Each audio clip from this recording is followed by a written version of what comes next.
어느 추운 겨울밤에 술이 잔뜩 취한 한 남자가 교회 문을 소란스럽게 두드렸습니다. 공교롭게도 그날따라 교회를 지키는 관리 집사님도 무슨 일인지 술을 마시고 취해 있었다고 합니다. 문 소리를 들은 관리 집사님은 취중에 소리를 질렀습니다. 누구요? 그러자 그 사람이 난 신도가 되기를 원하는 사람입니다. 왜 신도가 되기를 원하시오? 그랬더니 저에게 슬픔이 많아서 기쁨을 찾고 싶습니다. 그러자 이 관리 집사님이 아니 기쁨을 얻고 싶은 사람이 하필이면 왜 예배당에 오셨어? 그랬더니 그분이 예수님이 기쁨을 주신다고 해서 찾아왔습니다. 이때 관리 집사님의 말이 정말 놀라운 대답인데 그런 양반 여기 안 계시오.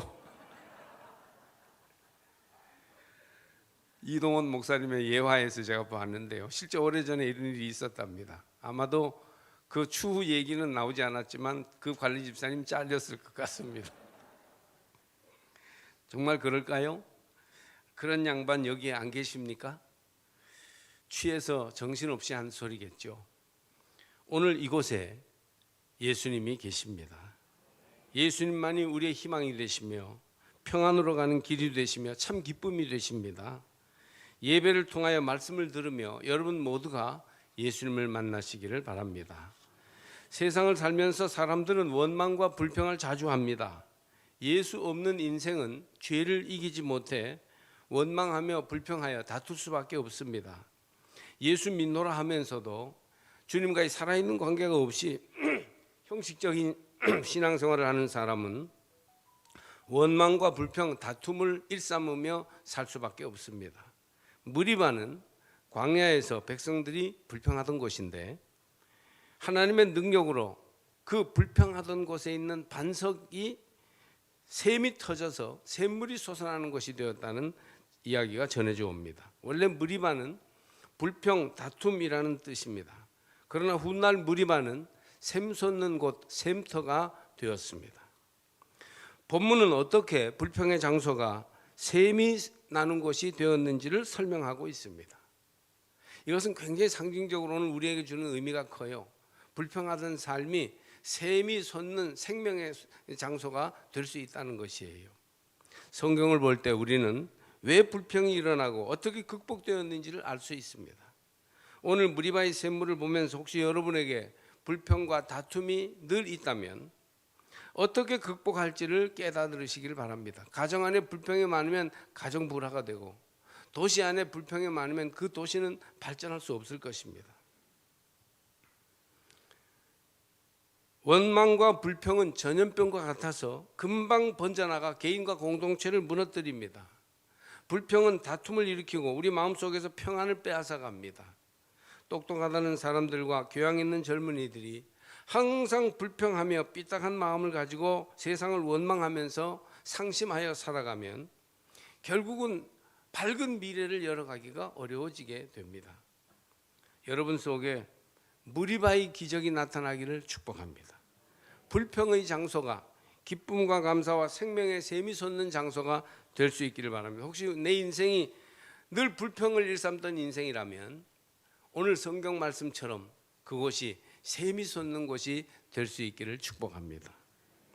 불평의 원인이 무엇일까요? 오늘 백성들은 왜 불평하게 되었습니까? 성경은 광야에서 마실 물이 부족했다고 1절에 말합니다. 마실 물이 부족하니까 힘들었으니까 불평했어요. 근데 오늘날 우리들의 삶을 보면 이 마실 물에 해당되는 게 뭐겠어요?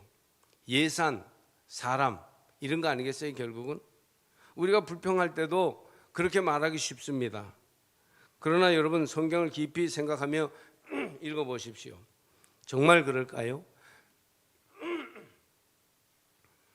물이 부족한 것이 불평하는 이유일까요?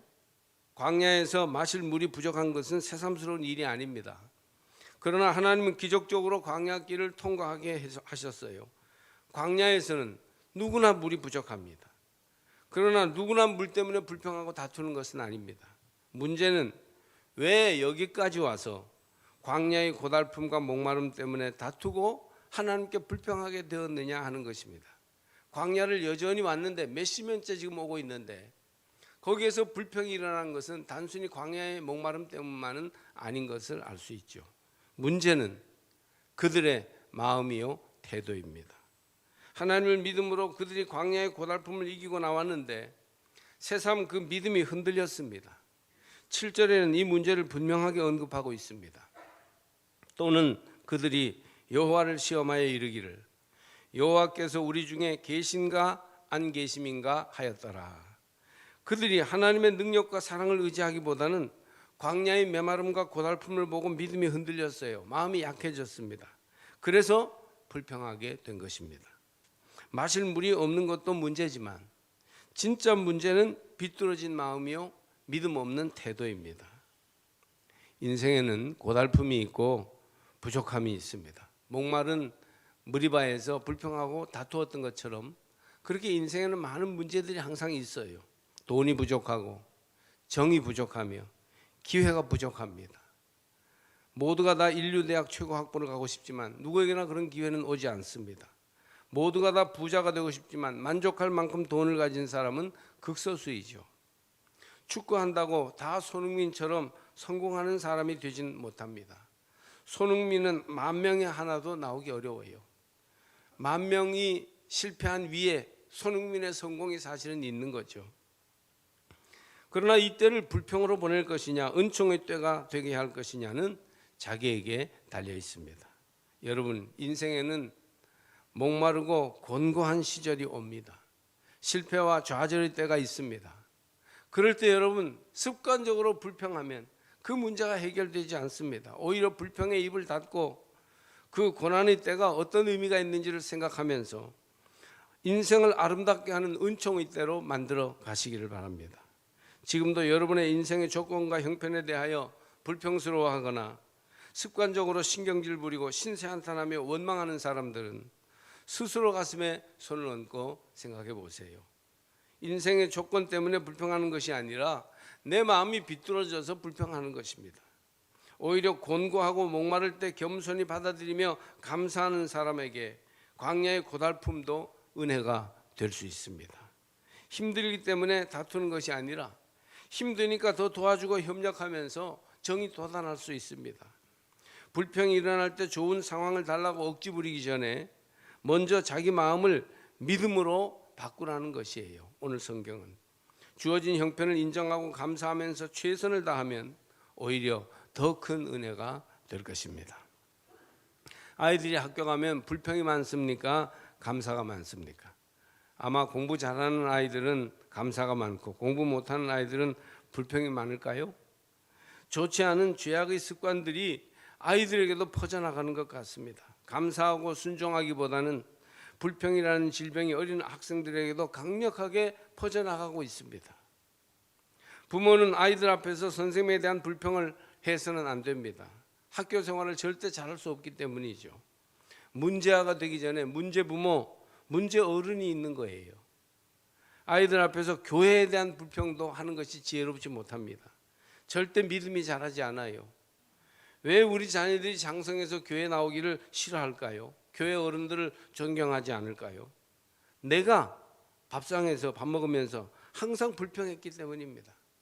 내가 불평 전도사였기에 우리 자녀들이 교회를 싫어하게 된 것 아닐까요?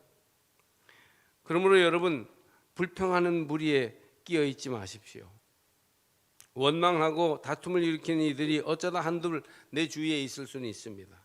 그러나 이상하게 내 주위에 항상 원망하고 불평하는 사람들로 가득 차 있다면 내가 바로 원망하고 불평하는 그런 사람이기 때문입니다.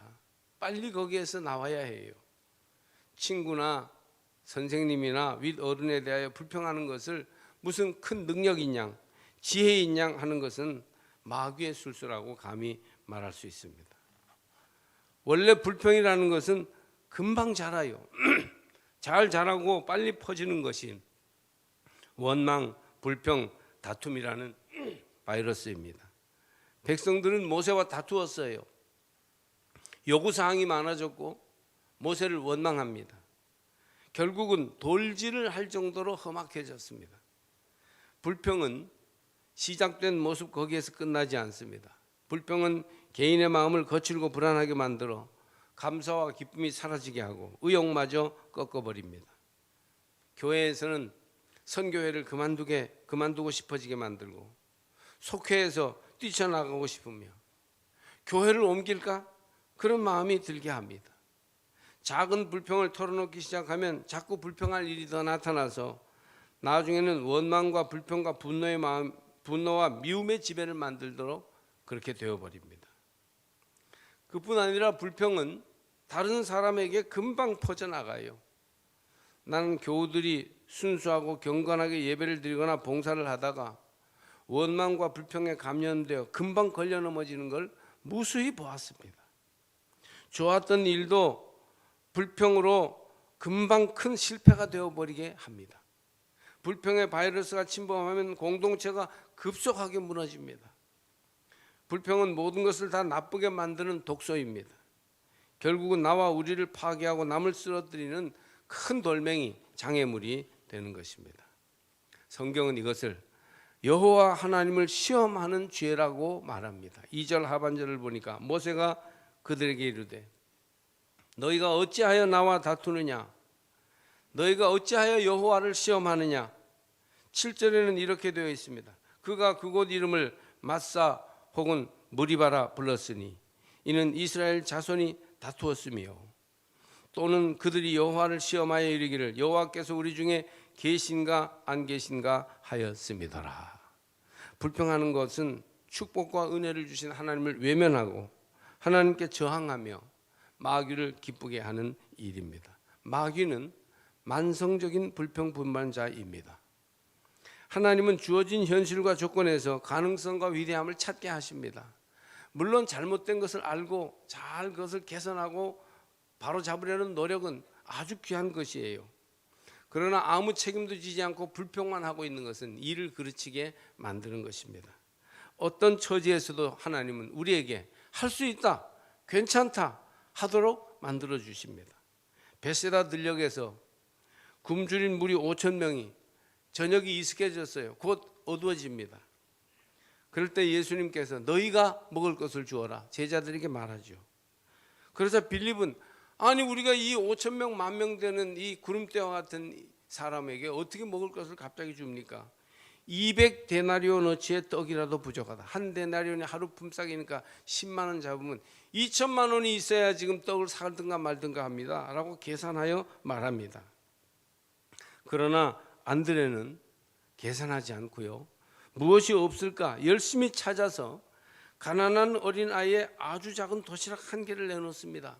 5천 명, 10,000명이 먹기에는 너무 어림도 없이 부족하지만 그러나 자기가 할 수 있는 도시락 한 개를 내어놓습니다. 여러분, 불평하여 하며 남을 비난하고 있겠습니까? 불평할 시간에 가능성을 찾아보며 협력하겠습니까? 여러분은 여러분의 생활 속에서 빌립입니까? 안드레입니까?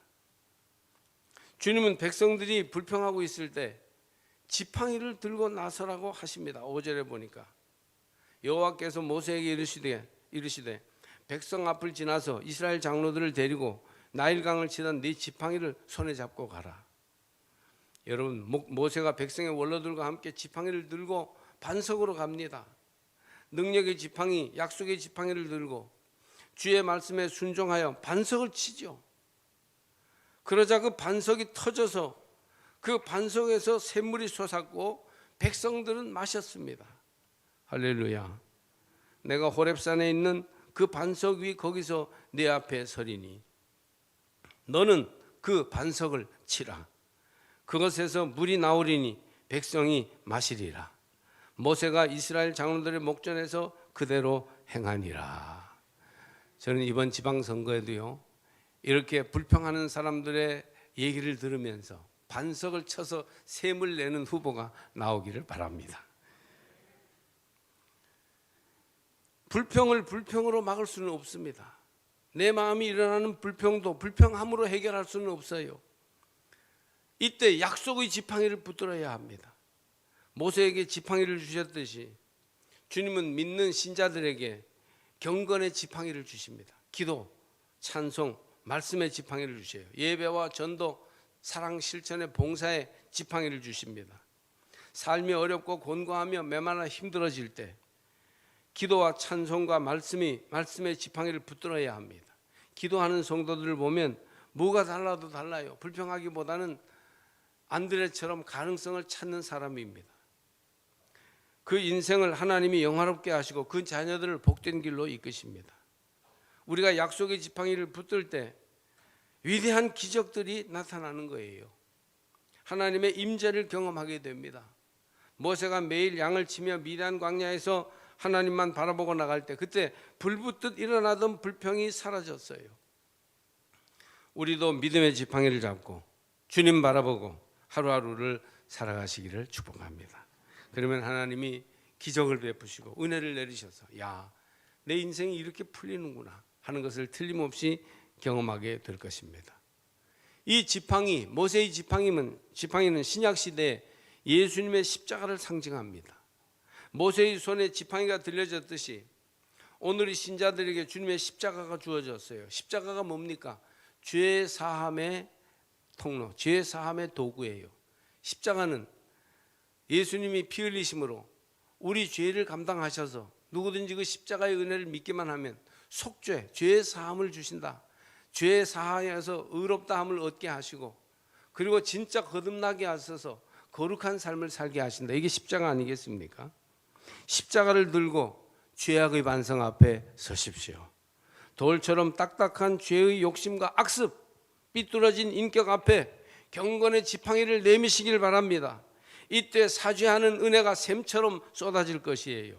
무엇보다 솟아나는 샘물을 마신 백성들은 불평하는 입을 닫았습니다. 예수님을 의지하고 십자가를 붙듦으로 무리바의 샘물이 쏟아져서 불평하는 입을 닫으시기 바랍니다.